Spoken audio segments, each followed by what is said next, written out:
हाँ जी, नमस्कार, राधे राधे, जय श्री कृष्णा। कैसे हैं सब लोग? बढ़िया, मज़े में, आनंद में।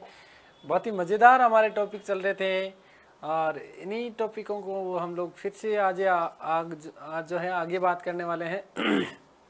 हमने पिछली क्लास में बात करी थी इतिहास के परिचय की।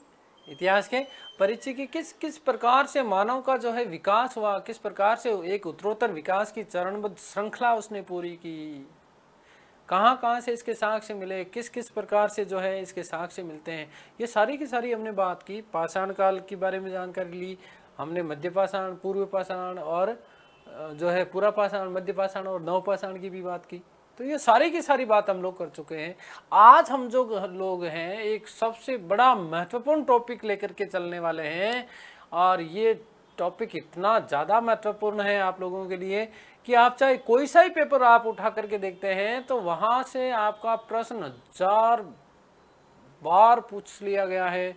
101%, 101% इस टॉपिक से आपका प्रश्न अनिवार्य रूप से बनता ही बनता है। ठीक है, तो बहुत ही महत्वपूर्ण टॉपिक है, हम लोग उसकी चर्चा करने वाले हैं। बहुत आराम से, ध्यान से, शांति से एक एक चीज को समझते हुए हम लोगों को पढ़ना है। ध्यान से सुनिएगा साथियों, हम लोग आज जो चर्चा करने वाले हैं वो बात करने वाले हैं सिंधु घाटी सभ्यता की।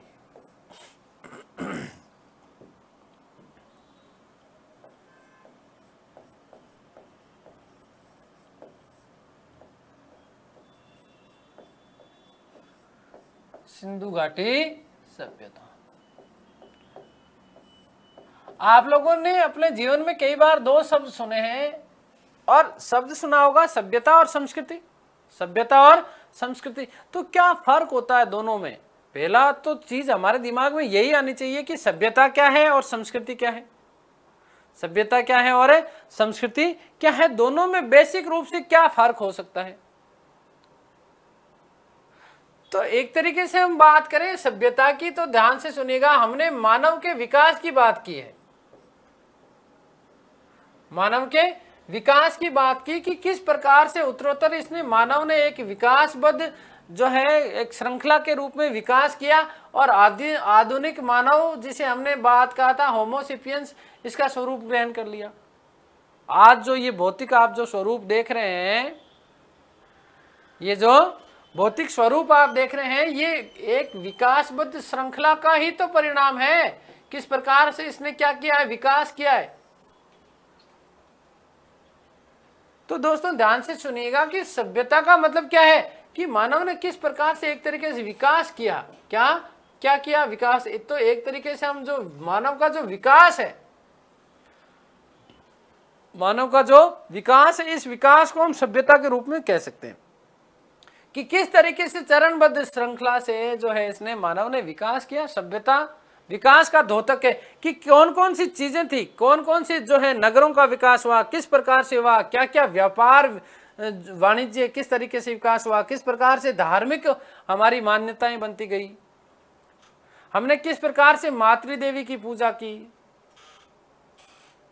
तो सभ्यता कहीं ना कहीं विकास की द्योतक है। लेकिन यदि हम संस्कृति की बात करें, हम किसकी बात करें, संस्कृति की बात करते हैं, तो संस्कृति आपको पता है कि इस विकास के चरणों के द्वारा मानव ने जो जो चीजें अपने जीवन का अभिन्न स्वरूप बना दिया या मानव ने जिनको अभिन्न रूप से अपना लिया, भाई वस्त्र पहनना संस्कृति हो गई। आदि मानव प्रारंभिक समय में मैंने आपको जो है दिखाया था ना कि किस प्रकार से नग्न अवस्था में रहता था, कुछ पता ही नहीं था। तो धीरे धीरे जैसे जैसे उसका मानव का विकास हुआ, सभ्यता बढ़ती गई, सभ्यता का जिस जिस रूप में विकास हुआ, स्थायी बसावट भी उसमें आई है, धीरे धीरे ग्रामीण स्वरूप भी लिया, जो है नगरीय स्वरूप भी लिया। तो एक तरीके से विकास हुआ। इस दौरान जो हुआ, इस दौरान जो चीजें हुई, किस प्रकार से मानव ने अपने जीवन का अटूट हिस्सा बना लिया जिन जिन चीजों को, वो चीजें क्या है, हमारी संस्कृति। अतिथि देवो भव क्या है, संस्कृति। होली, दिवाली, सारी चीजें हम त्योहार है, हमारे संस्कृति का द्योतक है। तो सभ्यता और संस्कृति एक दूसरे के पूरक हैं। सभ्यता और संस्कृति एक दूसरे के पूरक हैं। जहां सभ्यता मानव विकास को प्रदर्शित करता है, तो इसी विकास के दौरान मानव ने जो चीजें अपने जीवन का अभिन्न अंग बना लिया, जिन चीजों को, वो हमारी संस्कृति का हिस्सा होते गई। तो सभ्यता और संस्कृति जो है वो एक दूसरे के द्योतक हैं, एक दूसरे के अभिन्न अंग हैं, कभी भी इनको एक दूसरे से अलग नहीं किया जा सकता। आ गई बात समझ में? तो हम बात कर रहे हैं आज सिंधु घाटी सभ्यता की, बहुत ही महत्वपूर्ण टॉपिक है।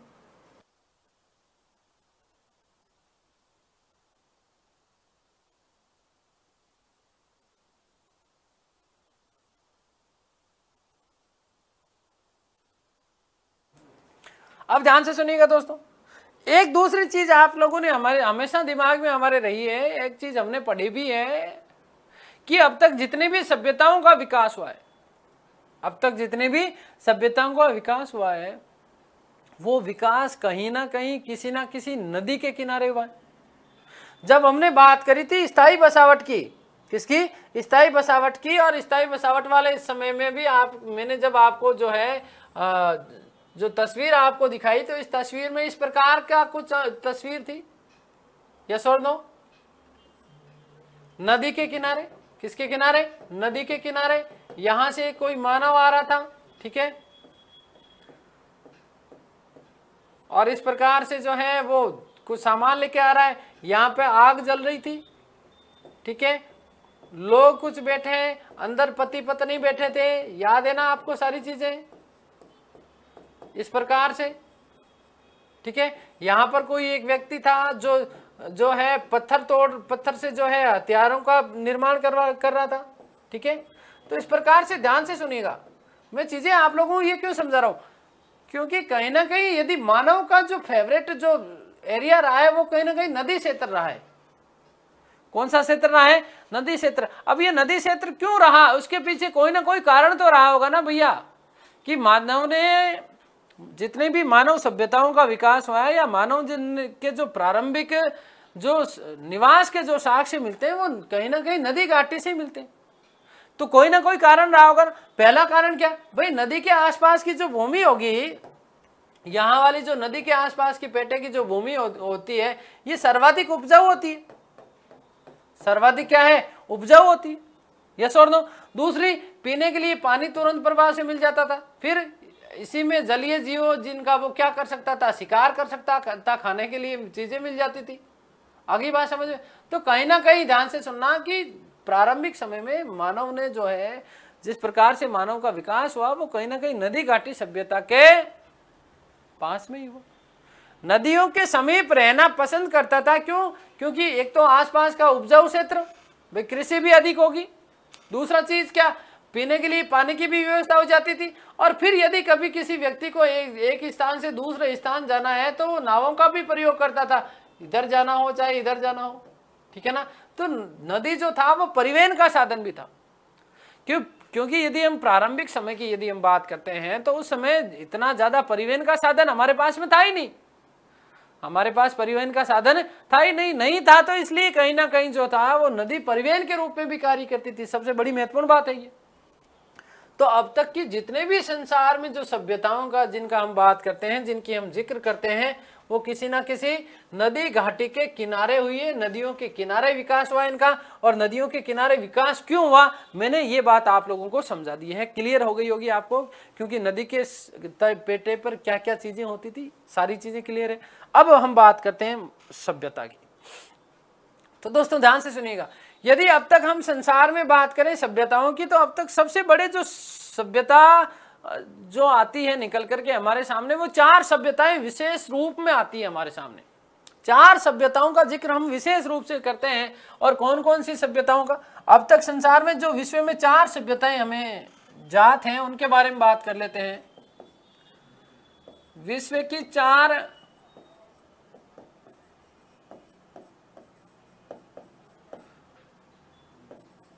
जात प्रमुख सभ्यताएं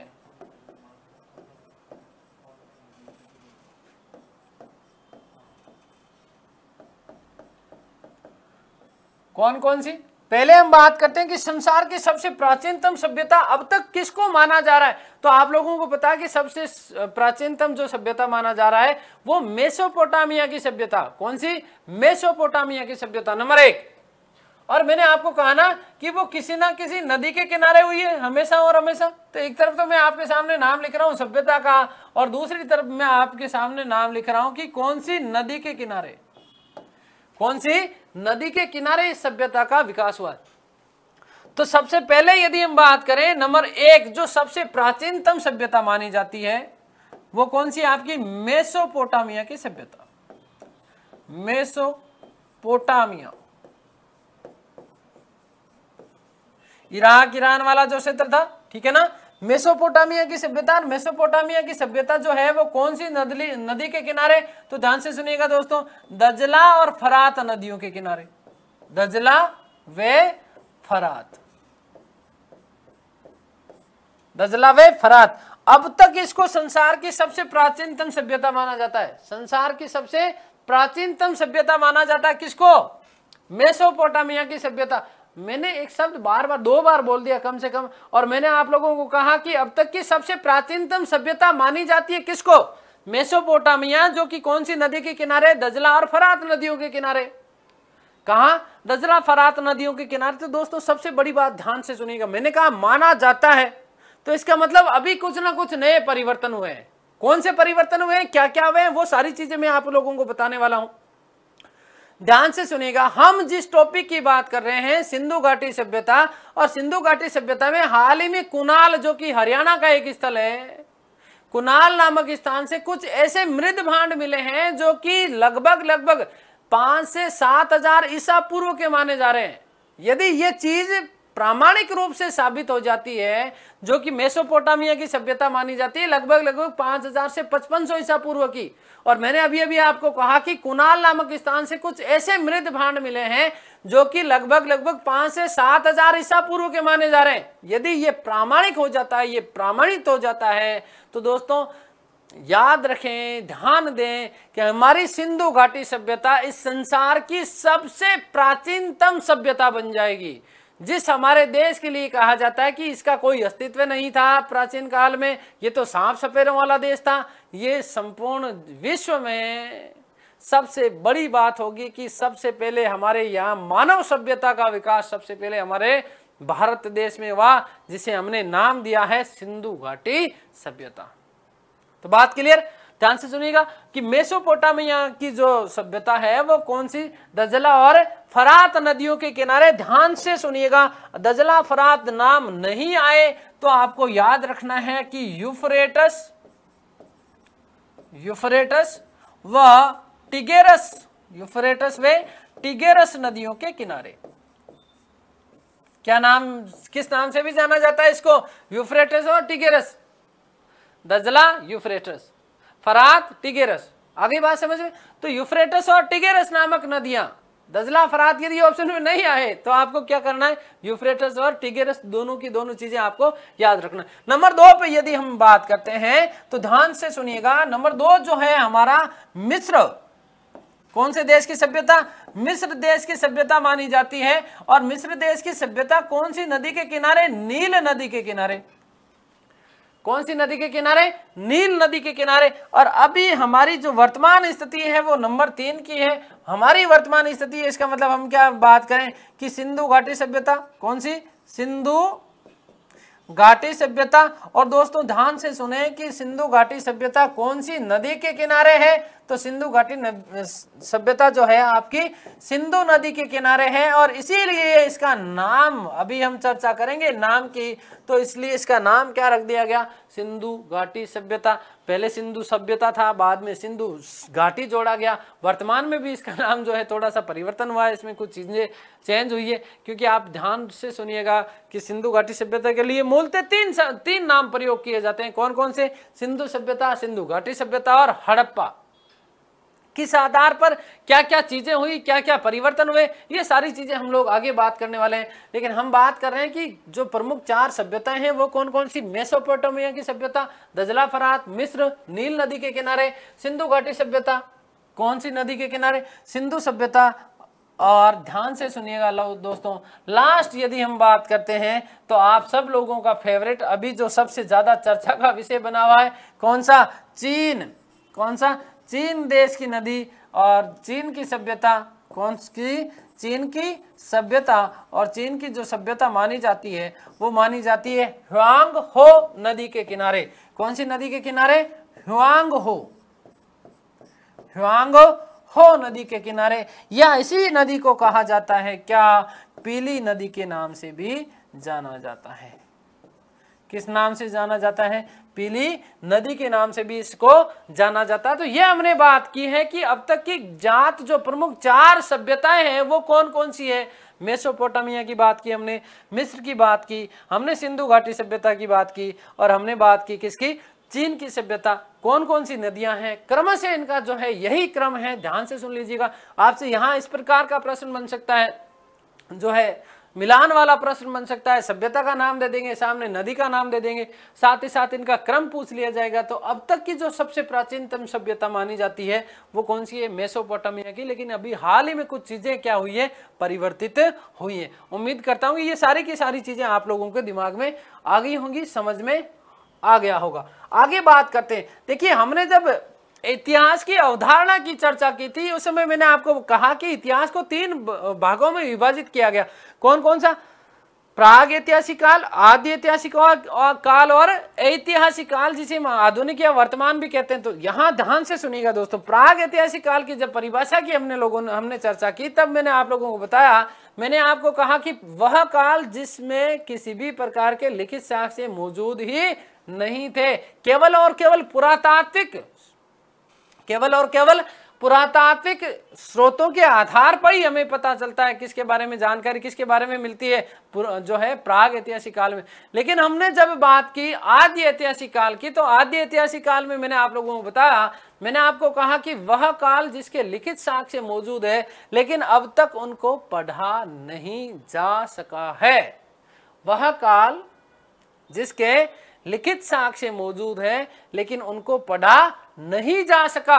कौन सा काल? आदि ऐतिहासिक काल। और आदि ऐतिहासिक में जब मैंने आपको बात करी तो मैंने आपको कहा था कि विशेष रूप से हम बात करेंगे आदि ऐतिहासिक काल में सिंधु घाटी सभ्यता की। किसकी बात करेंगे? सिंधु घाटी सभ्यता की। तो सिंधु घाटी सभ्यता आदि इतिहास में पढ़ रहे हैं। आदि इतिहास की परिभाषा की हमने बात कर ली कि क्या था? वह काल जिसके लिखित साक्ष्य मौजूद है लेकिन पढ़ा नहीं गया। तो नहीं पढ़ा जाने के पीछे आप लोगों को दिमाग में एक चीज आ रही होगी कि यार क्या ऐसा क्या था कि नहीं पढ़ा जा सका?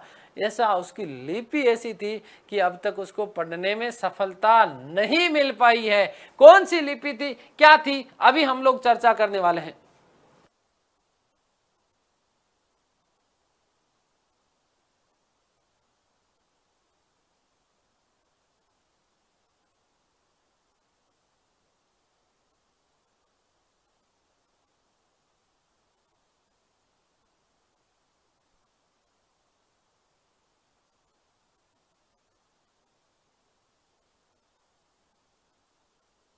चलिए,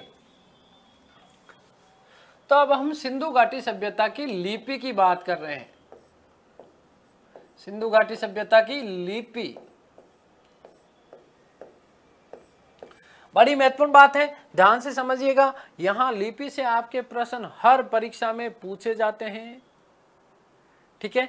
तो पहली चीज ध्यान से सुनिएगा, हम सिंधु घाटी सभ्यता की लिपि की चर्चा कर रहे हैं। तो पहले चीज क्या आपको याद रखनी है कि सिंधु घाटी सभ्यता के जो लोग थे वो अपने मन के विचारों को, मन के भावों को चित्रों के माध्यम से दर्शाते थे। किसके माध्यम से? चित्रों के माध्यम से दर्शाते थे। इसलिए इस लिपि को क्या कहा गया? भाव चित्रात्मक लिपि। क्या कहा गया? भाव चित्रात्मक। मैंने अभी अभी आपको कहा कि अपने मन के जो विचार थे, अपने मन के जो भाव थे, उनको चित्रों के माध्यम से, किसके माध्यम से? चित्रों के माध्यम से दर्शाते थे। इसलिए इस लिपि को क्या कहा गया? भाव चित्रात्मक लिपि कहा जाता है। क्या कहा जाता है? भाव चित्रात्मक लिपि। और ये लिपि कैसे लिखी जाती थी? तो अब ये देखिए, ये सबसे बड़ा महत्वपूर्ण प्रश्न बनता है कि ये लिपि कुछ इस प्रकार से लिखी जाती थी। ये देखिए, ये लिपि कुछ इस प्रकार से लिखी जाती थी और इस प्रकार से लिखी जा रही है। देखो कैसा आकार दिख रहा है इसका, अभी वो भी चर्चा करेंगे। कहां से कहां लिखी जाती थी वो भी चर्चा करेंगे हम लोग। तो ध्यान से सुनिएगा। एक तो आपको इसका आकार कैसा दिख रहा है, जल्दी से बताओ मुझे। मैंने जो ये लिपि लिखी है, ये कैसा आकार कैसा बन रहा है इसका, बताइए मुझे। सर्प का आकार दिख रहा है कि नहीं दिख रहा है? यस और नो? अरे भाई सर्प का आकार दिख रहा है ना, तो इसीलिए इस लिपि का नाम, अन्य नाम क्या मिलता है आपको? ध्यान से सुनना, पहले हम बात कर लेते हैं इस लिपि के अन्य नाम कौन कौन से। तो देखो सर्प के आकार के हैं, इसलिए इसको क्या कहा गया? सर्पिलाकार लिपि। क्या कहा गया? सर्पिलाकार लिपि। पहली बात क्या कहा गया? इसको सर्पिलाकार लिपि कहा जाता है। देखो इसी को क्या कहा जाता है? भाव चित्रात्मक। दूसरा नाम हमारे पास में क्या आ गया? सर्पिलाकार लिपि। और तीसरी बात, नंबर 2, नंबर 1, नंबर 2, नंबर 3 हम बात करने वाले हैं कि इसका तीसरा नाम क्या मिलता है। तो ध्यान से सुनिएगा मेरे प्यारे साथियों, यदि आप ग्रामीण परिवेश में निवास करते हैं, यदि आप ग्रामीण परिवेश में निवास करते हैं तो आप लोगों ने देखा होगा कि गांव में जो गायें होती है वो गाय मूत्र विसर्जन करते समय आगे की तरफ चलती रहती है। और आपने यदि देखा है, यदि ये भी आपने महसूस किया है, तो आप लोगों को ध्यान होगा कि जब वो आगे की तरफ बढ़ती है तो उसके पीछे कुछ इस प्रकार की जो है लाइन बन जाती है।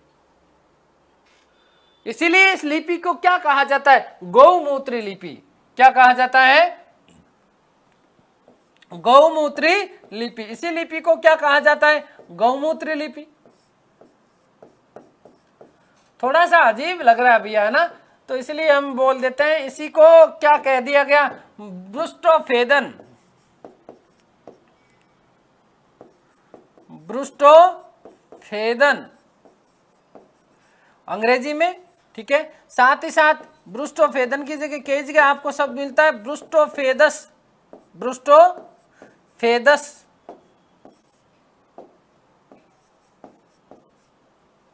और के जगह आपको शब्द मिलेगा ब्रुस्टोफेदम। क्या नाम मिलेगा? ब्रुस्टोफेदम। तो ये तो हमने चर्चा की कि इस लिपि के और कौन कौन से नाम हैं। अगली बात समझ में? अब ध्यान से सुनिएगा, हमने लिपि को कहा कि लिपि का नाम क्या है? भाव चित्रात्मक है।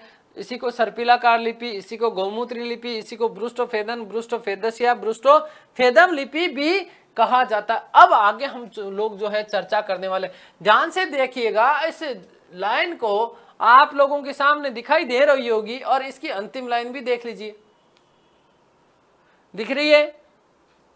जूम करूं इसको थोड़ा, लो ध्यान से देखो।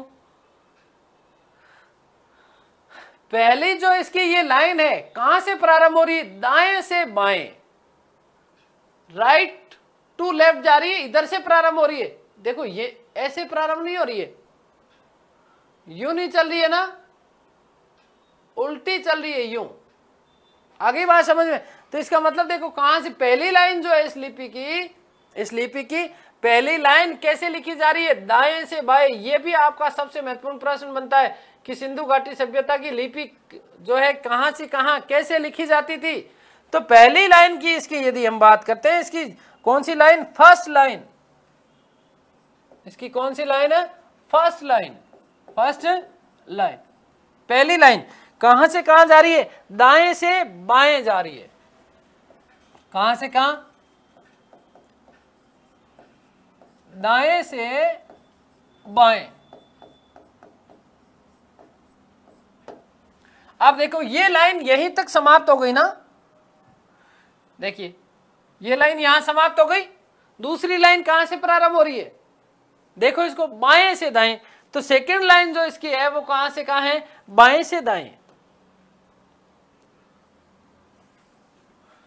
सेकंड लाइन कहां है? बाएं से दाएं।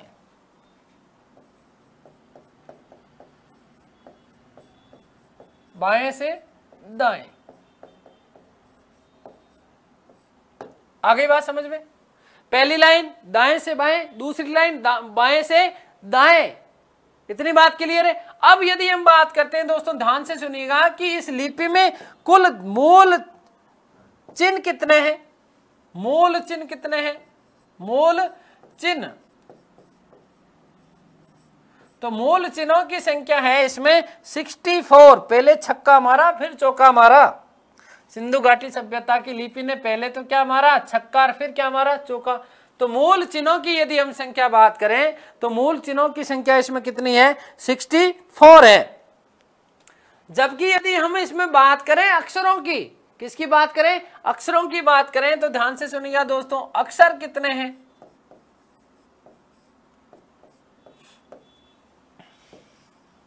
तो अक्षरों की संख्या यदि हम बात करें तो अक्षर आप लोगों को याद रखना है कि सिंधु घाटी सभ्यता की जो लिपि है उसमें 250 से लेकर के 400 के बीच जो है चित्राक्षर मिलते हैं। क्या मिलते हैं, चित्राक्षर मिलते हैं।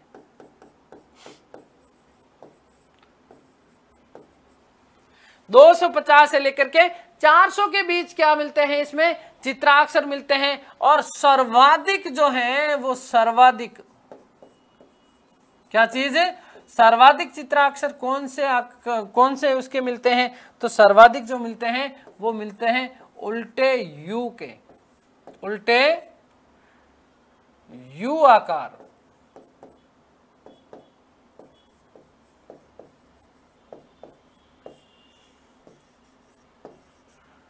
आगे बात समझ में, सर्वाधिक जो आपके अक्षर मिलते हैं वो कौन से आकार के मिलते हैं, उल्टे यू आकार के, ठीक है ना। अब देखो आप लोगों को पता है ना यू कैसे लिखते हैं, यू ऐसे लिखते हैं, तो इसका मतलब क्या है, इसमें जो क्या है, कैसा है, उल्टा यू है, उल्टा यू। इस प्रकार के जो है अक्षर सर्वाधिक मिलते हैं।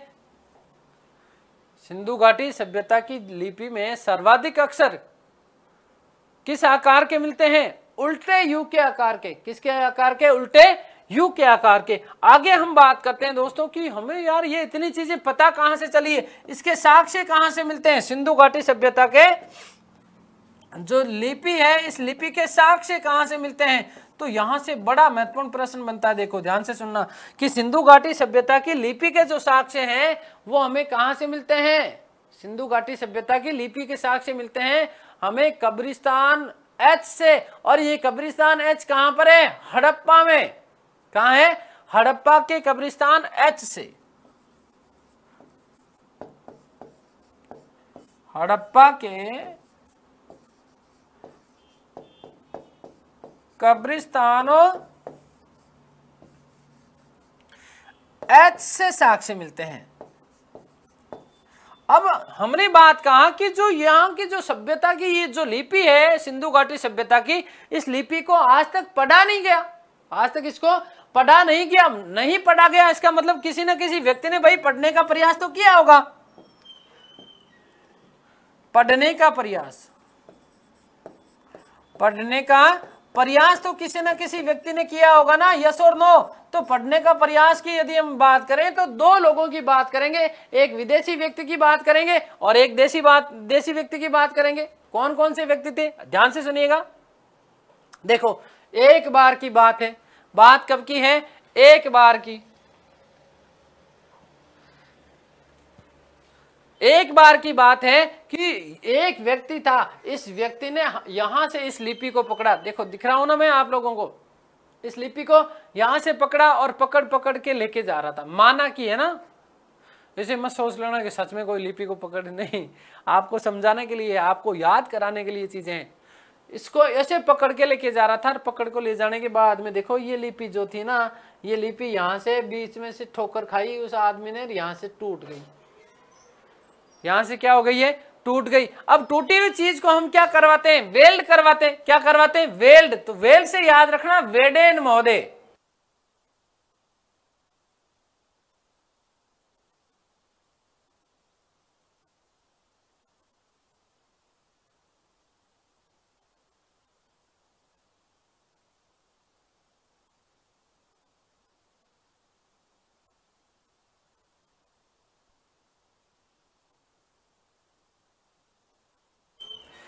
तो पढ़ने का प्रयास सर्वप्रथम किसके द्वारा किया गया, वेडेन महोदय के द्वारा। सर्वप्रथम प्रयास, सर्वप्रथम प्रयास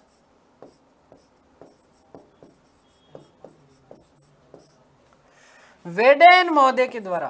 किसके द्वारा, वेडेन महोदय के द्वारा किया गया। आगे बात समझ में, इस लिपि को सबसे पहले पढ़ने का प्रयास किसने किया है, वेडेन महोदय ने। किसने, वेडेन महोदय ने। ये तो भाई बाहर का व्यक्ति है, ठीक है ना, ब्रिटेन का व्यक्ति है वेडेन महोदय। लेकिन ये इन्होंने जो प्रयास किया ये क्या सफल था क्या? नहीं, ये क्या हो गए? असफल हो गए। क्या हो गए? असफल हो गए। मैंने आप लोगों को दोस्तों कहा कि सिंधु घाटी सभ्यता की लिपि को आज तक कोई भी व्यक्ति ऐसा नहीं हुआ है जिसने इसको पढ़ने में सफलता प्रदान की हो।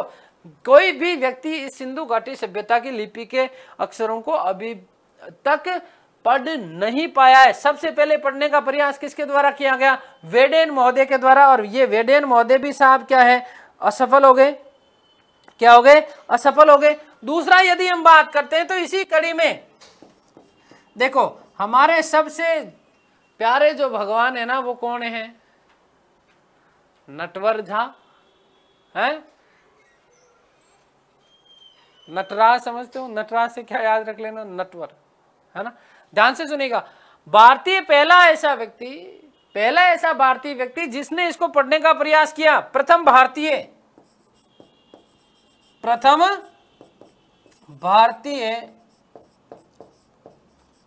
और प्रथम भारतीय कौन थे? नटवर झा। कौन थे?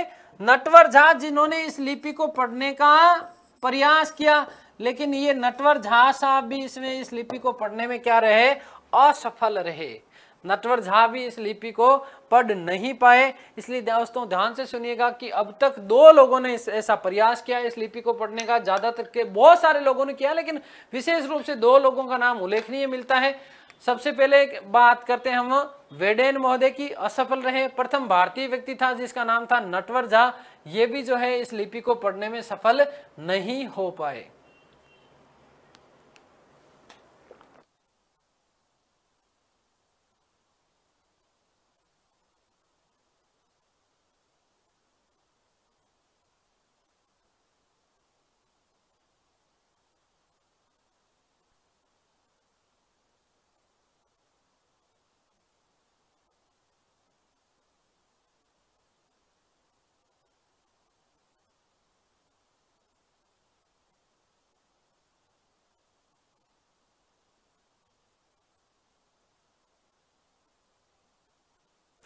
तो ये हमने बात कर ली सिंधु घाटी सभ्यता की लिपि कौन सी थी, किन किन लोगों ने इसको पढ़ने का प्रयास किया लेकिन असफल रहे। कुल कितने मूल चिन्ह हैं इसमें? 64 हैं। अक्षर कितने हैं? 250 से 400 के बीच में हैं। साक्ष्य हमें कहाँ से मिलते हैं? हड़प्पा के कब्रिस्तान एच से मिलते हैं। ये क्या है हड़प्पा का कब्रिस्तान एच? जब हम हड़प्पा पढ़ेंगे, सिंधु घाटी सभ्यता की बात करेंगे, तब हम लोग सारी चर्चा इसमें विशेष रूप से बात करने वाले हैं। सर्वाधिक जो इसके अक्षर मिलते हैं वो कैसे हैं? उल्टे यू के आकार के हैं। कैसे हैं? उल्टे यू के आकार के मिलते हैं। पढ़ने का प्रयास 2 लोगों ने विशेष रूप से, सर्वप्रथम प्रयास वेडेन महोदय ने, असफल रह गए। प्रथम भारतीय व्यक्ति जिनका नाम क्या था? नटवर झा, ये भी क्या रहे? असफल रहे। क्या रहे? ये भी असफल रहे। ये भी पढ़ने में सफल नहीं हो पाए। साथ ही साथ हमने बात की इस लिपि के कौन कौन से नाम हैं? तो भाव चित्रात्मक या चित्रात्मक लिपि, सर्पिलाकार लिपि, इसी को गोमूत्री लिपि भी कहा जाता है। इसी को हमने ब्रुस्टोफेदन, ब्रुस्टोफेदस और ब्रुस्टोफेदम कहा। दोस्तों हम लोग बात कर रहे हैं, हम लोग चर्चा कर रहे हैं सिंधु घाटी सभ्यता की। और सिंधु घाटी सभ्यता में अब हम थोड़ी सी बात करने वाले हैं कि किस प्रकार से ये सिंधु घाटी सभ्यता, किस प्रकार से ये सिंधु घाटी सभ्यता लोगों के सामने हुई आई, कैसे लोगों को पता चला कि यार ये सिंधु घाटी सभ्यता है। सबसे पहले कौन कौन सी ऐसी घटनाएं हुई, कौन कौन सी ऐसी घटनाएं हुई कि लोगों को पता चला कि ये भी कोई एक सभ्यता है जिसे हमने नाम दिया है सिंधु घाटी सभ्यता। कैसे नाम पड़ा इसका वो भी हम लोग सारी चर्चा करने वाले। तो ध्यान से सुनिएगा। हम बात कर लेते हैं थोड़ा सा सिंधु के अतीत की, कि किस प्रकार से ये हमारे सामने प्रकाश में आई। तो सिंधु का अतीत,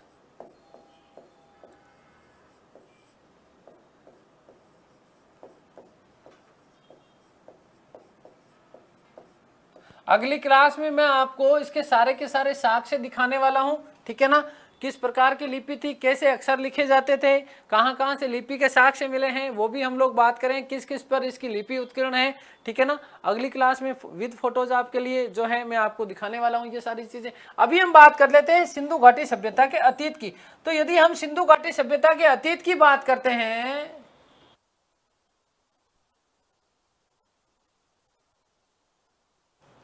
सिंधु घाटी सभ्यता की यदि अतीत की हम बात करते हैं तो ध्यान से सुनिएगा, सबसे पहले एक व्यक्ति था। देखो आपसे कई बार प्रश्न पूछा जाता है, बहुत महत्वपूर्ण प्रश्न बनता है ये, और एग्जामिनर किस प्रकार से आपको फांसता है वो भी सुनो। आपसे प्रश्न क्या पूछा जाता है कि सिंधु सभ्यता की सबसे पहले जानकारी या सिंधु घाटी सभ्यता, घाटी सभ्यता की सर्वप्रथम जानकारी, की सर्वप्रथम जानकारी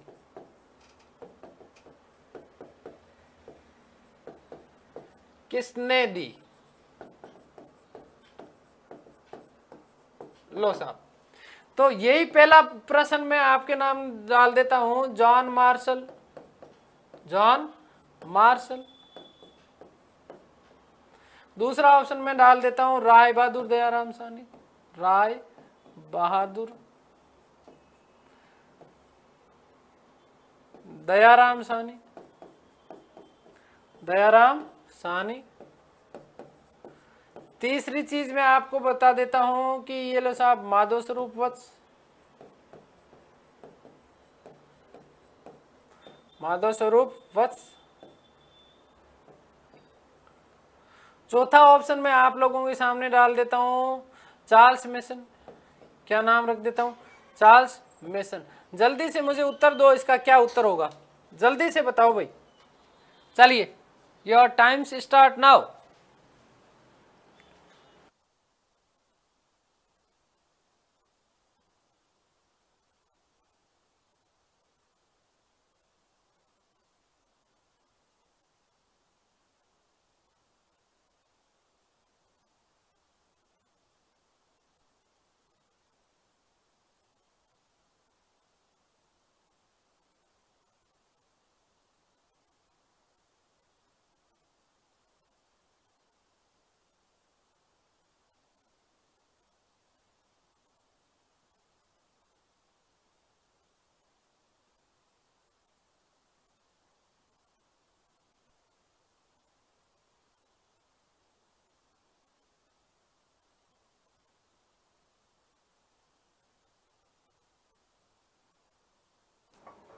चलिए, मेरे हिसाब से आप लोगों ने, मुझे लग रहा है जो ज्यादा उत्तर दिया है वो क्या उत्तर होने वाला है, राय बहादुर दयाराम साहनी बिल्कुल सही उत्तर है ना? शाबाश, गलत है। क्या है? गलत है। कैसे है? अब ध्यान से सुनिएगा, क्योंकि मैंने आपको कहा ना, एग्जामिनर आपके दिमाग के साथ में खेलता है भैया। नौकरी कोई हलवा नहीं है जो आपको ऐसे थाली में परोस के दे देगा, दिमाग के साथ में खेलता है। कैसे खेलता है? मैंने शब्द क्या लिखा कि सबसे पहले उल्लेख किसने किया, सबसे पहले सिंधु घाटी सभ्यता का उल्लेख किसने किया, सिंधु सभ्यता के बारे में जानकारी किसने दी है, सर्वप्रथम जानकारी देने वाला व्यक्ति कौन है? तो ध्यान से सुनिएगा, एक व्यक्ति था जिसका नाम था चार्ल्स मेसन। क्या नाम था? Charles mason. इस चार्ल्स मेसन ने सर्वप्रथम 1826 के आसपास, कब? 1826 के आसपास, ये वर्तमान पंजाब की बात कर रहा हूं मैं, पंजाब, वर्तमान पंजाब प्रांत। और पंजाब प्रांत में ये गया तो इसने एक टीला देखा, एक टीला देखा। तो टीला देखने के बाद में इसको यार समझ में आया कि ये कोई टीला छोटा मोटा टीला नहीं है, ऐसे ही कोई टीला नहीं है। थोड़ी बहुत इधर उधर से चीजें, जानकारी पता करने के बारे में पता की, तो इसको लोगों ने कहा कि साहब ये हड़प्पा का टीला है। कौन सा? हड़प्पा नामक नगर है ये पूरा का पूरा, ठीक है ना, यहाँ कोई प्राचीन नगर, इस प्रकार की इसने किंवदंतियां सुनी। तो उसने थोड़ी सी खोजबीन की, तो यहाँ से कुछ छोटी मोटी चीजों के बारे में इसको जानकारी मिली। तो इसको कहा, इसको लगा यार वास्तव में यहाँ तो कोई ना कोई पुराना नगर है, ये पुराना नगर है। तो ध्यान से सुनना, सबसे पहले हड़प्पा नामक नगर की, ठीक है ना, सबसे पहले हड़प्पा नामक नगर की जानकारी किस व्यक्ति ने दी? चार्ल्स मेसन ने। कब? चार्ल्स मेसन ने। इसको पता कब चल रहा है? 1826 में।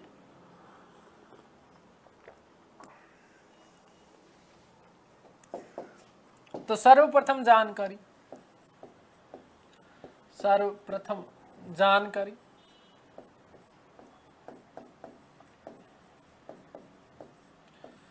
Charles mason, Charles mason. और चार्ल्स मेसन ने कब? 1826 में इसको, ये इसके बारे में जानकारी पता चली है, 1826 में। आगे बात समझ। अब देखो ध्यान से सुनना, इसको तो चार्ल्स मेसन को तो पता कब चला, 1826 में, लेकिन ये सभ्यता लोगों के सामने कब आई है, ये बड़ा महत्वपूर्ण प्रश्न है कि लोगों को इसके बारे में पहली बार जानकारी कब मिली है। तो इस चार्ल्स मेसन साहब ने, चार्ल्स मेसन ने 1842 में, ध्यान से सुनिएगा, 1842 में अपना एक लेख प्रकाशित करवाया। 1842 ईस्वी में अपना एक लेख प्रकाशित करवाया, लेख प्रकाशित करवाया, लेख प्रकाशित करवाया। और इसमें कहा कि भारत में एक प्राचीनतम, क्या कहा इसमें कि भारत में एक प्राचीनतम नगर, भारत में एक प्राचीनतम नगर, और प्राचीनतम नगर कौन सा बताया इसने, हड़प्पा का उल्लेख किया, हड़प्पा का उल्लेख किया। तो यही तो प्रश्न बनता है, यही तो बात बनती है कि सबसे पहले जानकारी या सर्वप्रथम उल्लेख किसने किया है, तो सर्वप्रथम उल्लेख किया है चार्ल्स मेसन ने।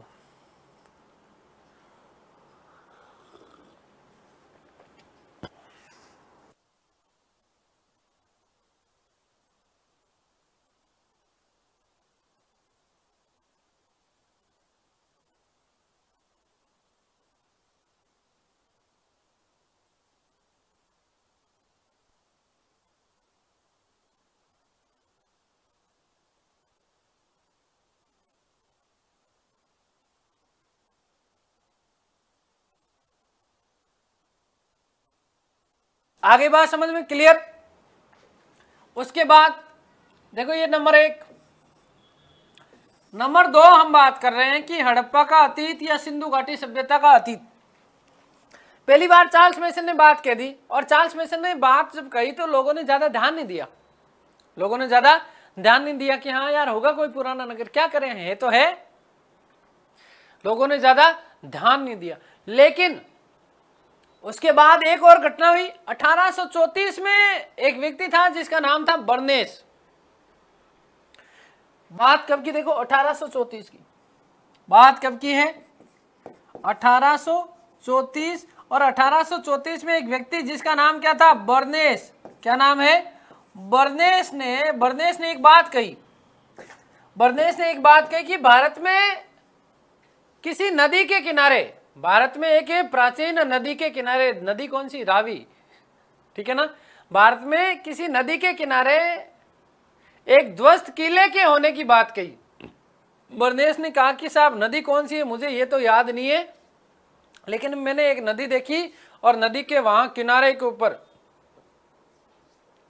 एक बहुत बड़ा ध्वस्त किला है जो कि प्राचीन है, जो कि क्या है, प्राचीन है। लोगों ने फिर से उसको कहा अरे हाँ ठीक है होगा, वो चार्ल्स मेसन भी ऐसी ही बातें कर रहा था।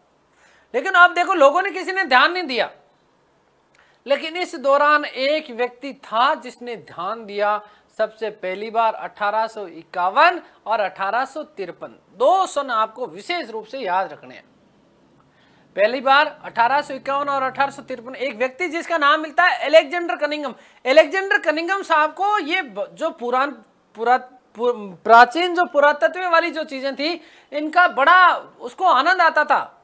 यदि कोई इस प्रकार की चीजें मिल रही है तो उन्हें इसका बड़ा मजा आता था कि यार कोई चीज पुरानी प्राचीन चीज मिलती है, किस प्रकार के दुर्ग टीले जो हैं हो सकते हैं, किले हो सकते हैं, तो उसे बड़ा आनंद आता था इन चीजों में। तो इसलिए सबसे पहली बार इन दोनों लोगों के द्वारा दी गई जानकारी के ऊपर ध्यान दिया किसने, अलेक्जेंडर कनिंघम ने, जिसको हम शॉर्ट में बोलते हैं ए कनिंघम, आपने नाम पढ़ा होगा। तो 1851 में पहली बार कनिंघम साहब हड़प्पा के टीले के ऊपर सर्वेक्षण करने के लिए गए। क्या करने के लिए गए, सर्वेक्षण करने के लिए गए पहली बार। कब, 1851 में उन्होंने जाकर के वहां देखी चीजें कि यार क्या पता ऐसी प्रकार की चीजें हो सकती है क्या।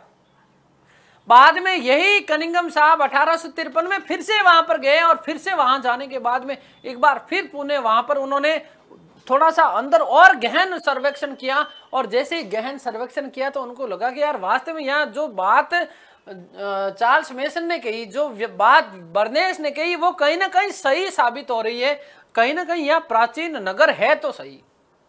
आ गई बात समझ में? क्लियर है इतनी बात? तो पहली बार 1851, फिर 1853 और फिर उसके बाद में 1856 में इस संपूर्ण जो हड़प्पा जो नगर था, हड़प्पा का जो टीला था, इस हड़प्पा के ऊपर अलेक्जेंडर कनिंघम साहब ने पहली बार मानचित्र जारी किया। ये यूपीएससी और यूजीसी नेट में पूछा हुआ प्रश्न है, ध्यान से सुनना कि हड़प्पा के ऊपर पहली बार मानचित्र कब जारी किया गया? 1856 में। किसके द्वारा किया गया? अलेक्जेंडर कनिंघम के द्वारा। और सबसे महत्वपूर्ण बात, 1856 में एक और घटना हुई। कौन सी हुई, क्या हुई, अभी बाद में बात करेंगे, लेकिन पहले जितना समझाया उतना लिख देता हूं मैं आप लोगों को कि 1834 में बर्नेस ने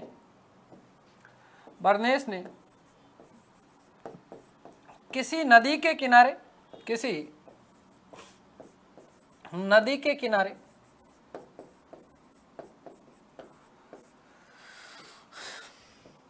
ध्वस्त किले के होने की बात कही। ध्वस्त किले के होने की बात कही।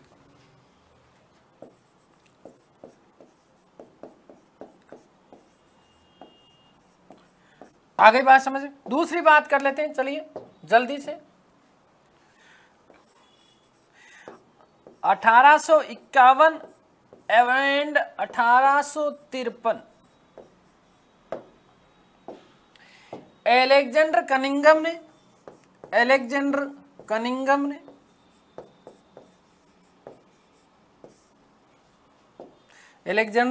कनिंघम ने हड़प्पा के टीले का सर्वेक्षण किया।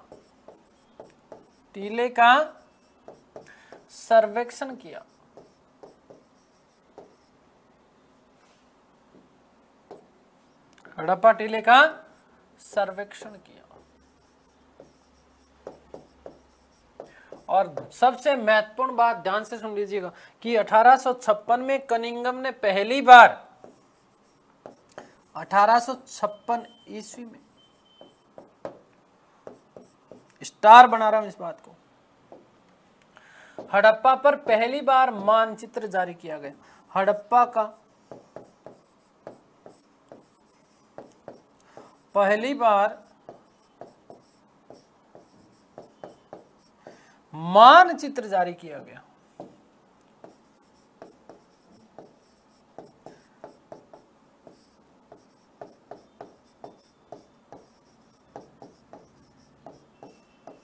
आ गई बात समझ में? अब दोस्तों ध्यान से सुनिएगा, थोड़ी सी बातें मैं कनिंघम महोदय के बारे में करने वाला हूं, क्योंकि जरूरी है, हमारे लिए अनिवार्य है।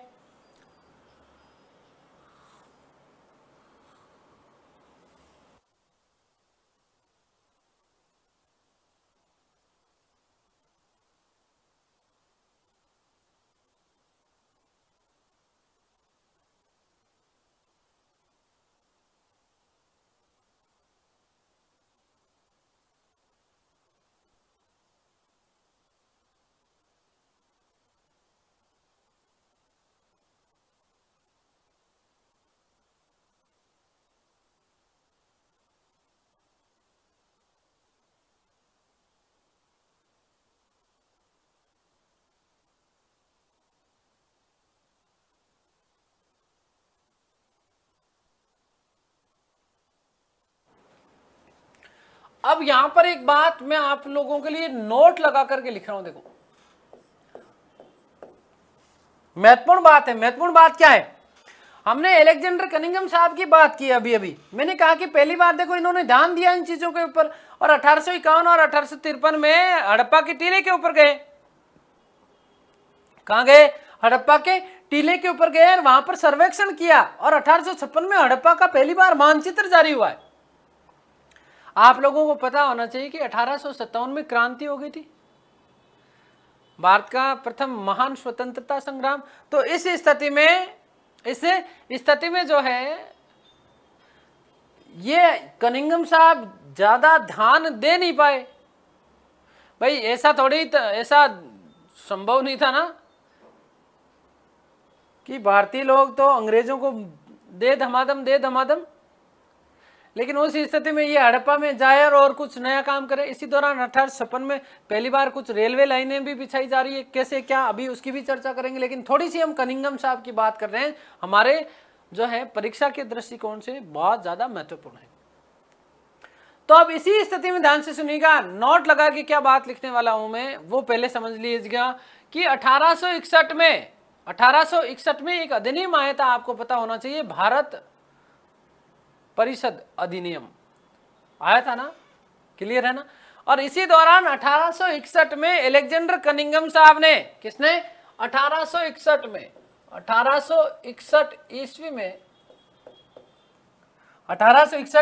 ईस्वी में अलेक्जेंडर कनिंघम साहब ने, कनिंघम ने भारतीय पुरातत्व विभाग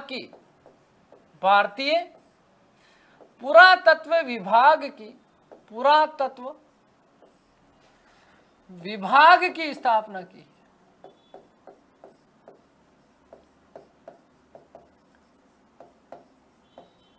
भारतीय पुरातत्व विभाग की स्थापना की जा रही है पहली बार 1861 में, किसके द्वारा, अलेक्जेंडर कनिंघम के द्वारा। और इसीलिए अलेक्जेंडर कनिंघम को भारतीय पुरातत्व का जनक कहा जाता है। अलेक्जेंडर कनिंघम को भारतीय पुरातत्व का जनक कहा जाता है, पुरातत्व का जनक कहा जाता है। अब देखो इस दौरान यदि हम बात कहें तो 1861 के दौरान आपको पता होना चाहिए कि भारत में गवर्नर जनरल कौन थे। गवर्नर जनरल एंड वायसराय दोनों शब्द भी मैं यदि प्रयोग करता हूं तो बिल्कुल ठीक उचित होंगे ये, लॉर्ड कैनिंग। लेकिन यहीं से नोट लगा करके, यहीं पर इस नोट में भी नोट क्या कि 1904 में, कब, 1904 ईस्वी में लॉर्ड कर्जन के द्वारा, किसके द्वारा, लॉर्ड कर्जन के द्वारा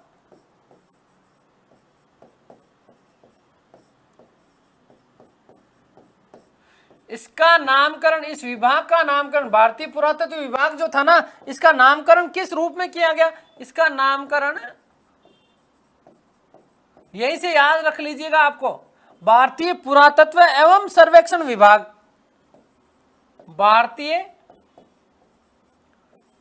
पुरातत्व एवं सर्वेक्षण विभाग, सर्वेक्षण विभाग कर दिया गया।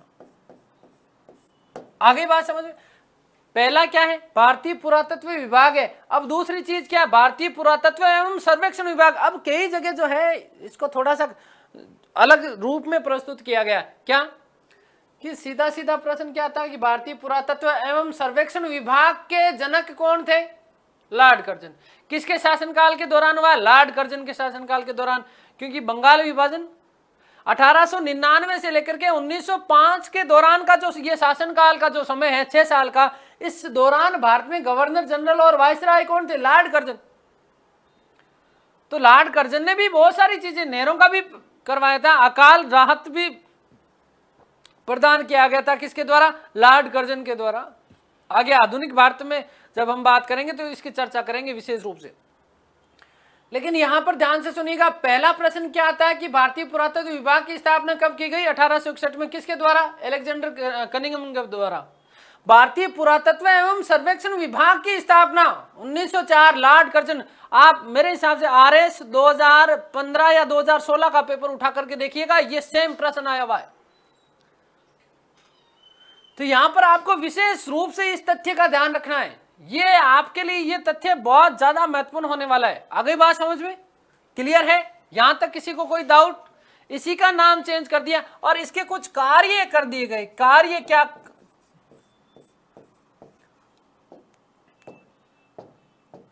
भारत में प्राचीन इमारतों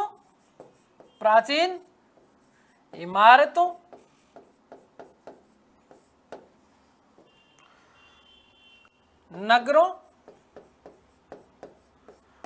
व किलों का संरक्षण, किलों का संरक्षण व पुनर्निर्माण या पुनरुद्धार,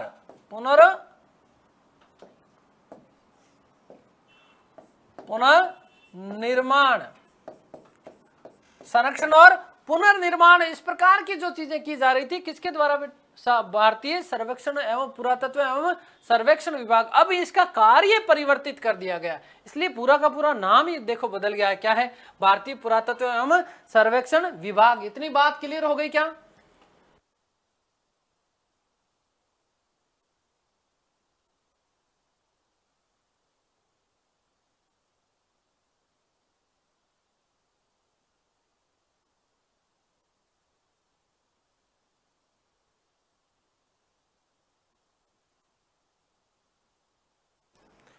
अगली बात, अब हम लोग जो है देखिए, आप लोगों के लिए महत्वपूर्ण बात थी इसलिए मैंने आप लोगों को बता दिया। अब यहीं पर दोस्तों ध्यान से सुनिएगा कि 1856 में, कब? 1856 में कराची से लाहौर मुल्तान के लिए रेलवे लाइनें बिछाई जा रही थी। 1856 ईस्वी में, 1856 ईस्वी में कराची से लाहौर, कराची से लाहौर मुल्तान हेतु, लाहौर मुल्तान, मुल्तान का सुल्तान पता ना कौन है? कराची से लाहौर मुल्तान हेतु रेलवे लाइन बिछाए जाने का कार्य चल रहा था। रेलवे लाइन, क्या चीज है? रेलवे लाइन बिछाई जा रही थी।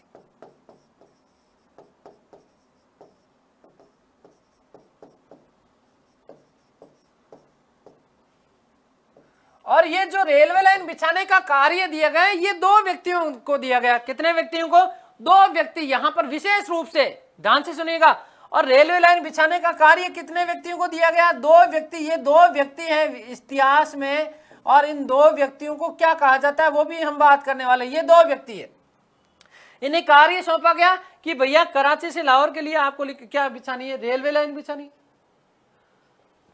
क्या करना है? Railway line. अब आप लोगों को पता है ना कि रेलवे ट्रैक कुछ इस प्रकार से बिछाए जाते हैं, ये इस प्रकार से पटरियां बना दी जाती हैं, ठीक है, यहां इस प्रकार से, और यहां इन्हीं के बीच में आप लोगों को पता हो तो ये बड़े बड़े ऐसे सपोर्ट लगा दिए जाते हैं, ठीक है, ये इस प्रकार से, और फिर बीच में इनके कंक्रीट डाली जाती है।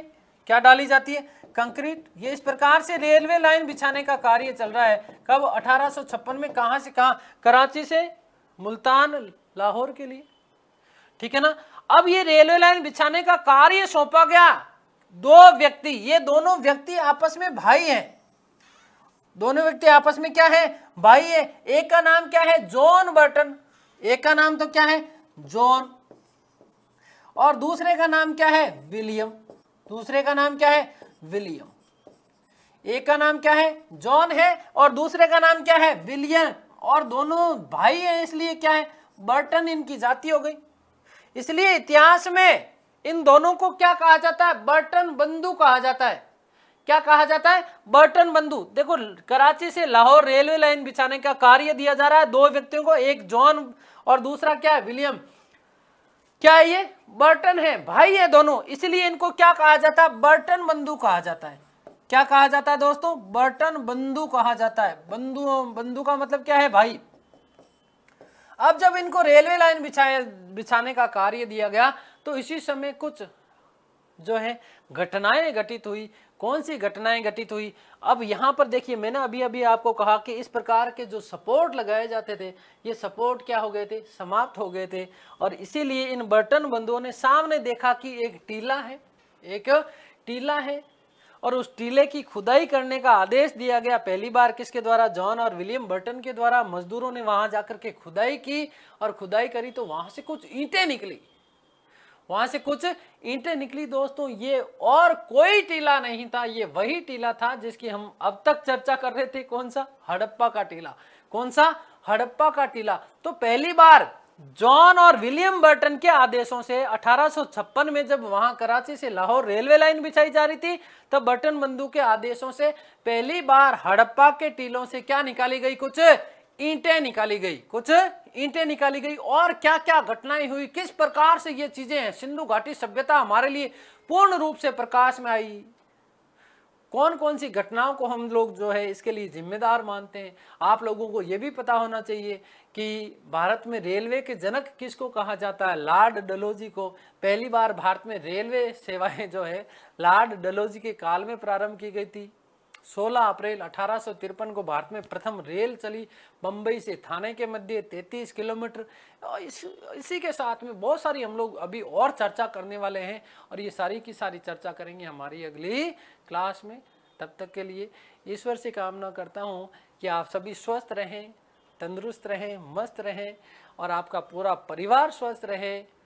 ईश्वर आपको आपकी मनवांछित सफलता प्रदान करे। इन समस्त शुभकामनाओं के साथ मैं आपसे विदा लेता हूँ। नमस्कार, धन्यवाद।